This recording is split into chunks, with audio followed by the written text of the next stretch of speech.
Pudding সবাই বানায়, কিন্তু পারফেক্ট পুডিং বলতে কী বোঝায়? সেটা হচ্ছে না বেশি শক্ত না বেশি নরম, মানে একেবারে সঠিক কনসিস্টেন্সি থাকবে। এই নরম শক্তের ব্যাপারটা খুবই ইম্পর্ট্যান্ট, সেজন্য পরিমাণে কোনো হেরফের করা যাবে না। আর আরেকটা বিষয় হলো, পুডিং খুবই সেনসিটিভ। এটা আপনি যদি ফ্রিজে রাখেন তাহলে একরকম পানি দেবেন, মানে সারা রাত যদি ফ্রিজে রেখে তারপর দিন খান, আর যদি যখন তখন খান তাহলে আরেক রকম।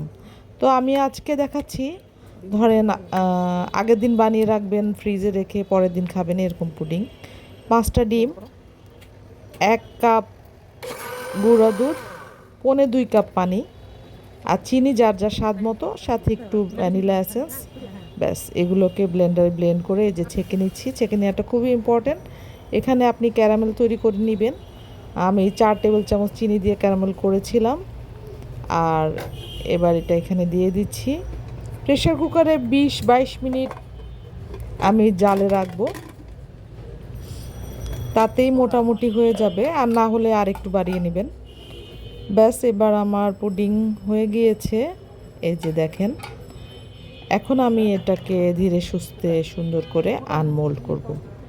সবচেয়ে ভালো হয় আপনারা ফ্রিজে রেখে পরের দিন আনমোল্ড করলে। এই যে দেখুন আমার পারফেক্ট পুডিং, আলহামদুলিল্লাহ।